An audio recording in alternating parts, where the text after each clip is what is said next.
மிகுவேல் இஸ்ரவேல் என் நம்பிக்கையானவரே, நம்பிடும் யாவருக்கும் நீர் அரணாய் நிற்பவரே.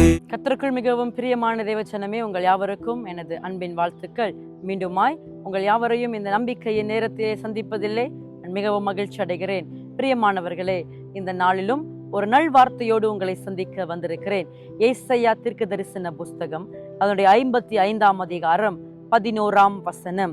அப்படியே என் வாயிலிருந்து புறப்படும் வசனமும் இருக்கும், அது வெறுமையாய் என்னிடத்திற்கு திரும்பாமல் அது நான் விரும்புகிறதை செய்து நான் அதை அனுப்பின காரியமாகும்படி வாய்க்கும். பிரியமானவர்களே, கர்த்தர் உங்களுக்கும் உங்கள் குடும்பங்களுக்கும் என்னென்ன வாக்கு தத்தங்களை தந்திருக்கிறார், என்னென்ன வசனங்களை உங்களுக்காக கூறியிருக்கிறார், என்ன தீர்க்க தரிசனமான வார்த்தைகளை தீர்க்க தரிசிகள் மூலம் உங்களோடு பேசியிருக்கிறார்.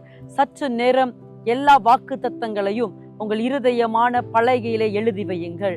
யோசித்து நினைவு கூர்ந்து பாருங்கள். கர்த்தர் உங்களுக்கு அனுப்பின வசனமும் அவருடைய வார்த்தையும் வெறுமையாய் திரும்புவது இல்லை என்று வேதம் சொல்லுகிறது.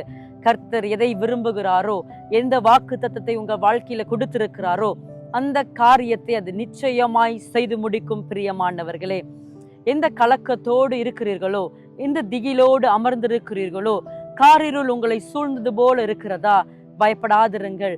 கர்த்தர் உங்களுக்கென்று நம்பிக்கையான அநேக வாக்கு தத்தங்களை கொடுத்திருப்பார், கொடுத்து கொண்டிருக்கிறார், என் மூலமாய் பேசிக் கொண்டிருக்கிறார். இந்த நம்பிக்கையின் நேரத்திலே ஒவ்வொரு வாரமும் உங்களோடு இடைப்பட்டு கொண்டிருக்கிறார். அந்த வார்த்தைகள் எல்லாம் வெறுமன திரும்பாது, அது தேவன் அனுப்பின காரியத்தை செய்து முடிக்கும் என்று வேதம் சொல்லுகிறது. விசுவாசத்தோடு இருங்கள், நம்பிக்கையை விட்டு விடாதிருங்கள், சோர்ந்து போகாதிருங்கள். கர்த்தர் புதிய காரியத்தை தோன்ற செய்வார். வார்த்தையிலே விசுவாசம் உள்ளவர்களாயிருங்கள். எது உங்கள் வாழ்க்கையில வேண்டுமென்று விரும்புகிறீர்களோ கர்த்தரிடத்தில் வார்த்தையையும் வசனத்தையும் பெற்றுக்கொள்ளுங்கள். அது நிச்சயமாய் உங்களிடத்திலே வரும். தாமதிக்கிறார் என்று நீங்கள் நினைக்காதபடி தாமதம் உங்களுக்கு ஒரு மகிமையாய் முடியும் என்று விசுவாசிங்கள். அநேக நாட்கள் காத்திருந்து காத்திருந்து என் இருதயம் இழைத்து போனது. ஆனால் காரிய சித்தி நடக்கும் போதோ, காரியங்கள் கைகூடி வரும்போதோ அது உங்களுக்கு ஒரு ஜீவ விருட்சத்தை போல் இருக்கும். பிரியமானவர்களே, நெடுநாளாய் ஒரு காரியத்துக்காய் காத்திருக்கிறேன், அது கைகூடி வரவில்லை என்று சோர்ந்து போய் என்னை பார்த்து கொண்டிருந்தால், நெடுநாளாய் காத்திருந்தது கர்த்தருடைய கரத்திலிருந்து வரும். ஆசீர்வாதங்கள் உங்களை நோக்கி கடந்து வருகிறது. நம்பிக்கையோடு கூட என்னோடு இந்த ஜெபத்தில் இணைந்து கொள்ளுங்கள். கர்த்தர் பெரிய காரியங்களை செய்வார். அன்பின் பரலோக தகப்பனே, இந்த அருமையான வேளையிலே உம்மை நாங்கள் துதிக்கிறோம். இந்த நம்பிக்கை நேரத்தில் என்னோடு கூட இணைந்திருக்கிற ஒவ்வொரு பிள்ளைகளுக்காக ஜெபிக்கிறேன். எதை தன்னுடைய இருதயத்திலே வைத்து இந்த காரியம் வாய்க்க வேண்டும் என்று நெடுநாளாய் காத்திருந்தார்களோ, கர்த்தாவே நீர் வார்த்தையை அனுப்பி, வசனத்தை அனுப்பி காரியம் வாய்க்கும்படி கிருபை செய்வீராக.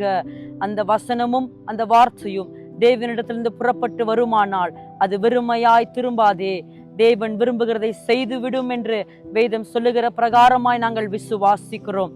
அப்படியே காரியம் வாய்க்கட்டும். ஆண்டவரே, இவர்களை ஆசீர்வதிப்பீராக என்று சொல்லி ஜெபிக்கிறேன். இயேசுவின் மூலம் ஜெபம் கேளும் எங்கள் ஜீவனையும் தந்த நல்ல இரட்சகரே. ஆமேன், ஆமேன். பிரியமானவர்களே, கலங்காதிருங்கள், பயப்படாதிருங்கள். இன்னும் சில நாட்களுக்குள்ளாய் நற்செய்தியை கேட்க போகிறீர்கள். கர்த்தர் உங்களோடு கூட இருக்கிறார். மீண்டுமாய் அடுத்த நம்பிக்கையின் நேரத்திலே உங்கள் யாவரையும் சந்திக்கிறேன். உங்களை விட்டு விடைபெறுகிறேன். ஆமேன். கர்த்தாவே, உம்மை நம்பினவர் வெட்கமடைவதில்லை, உமக்காக காத்திருப்போர் சோர்ந்து போவதில்லை.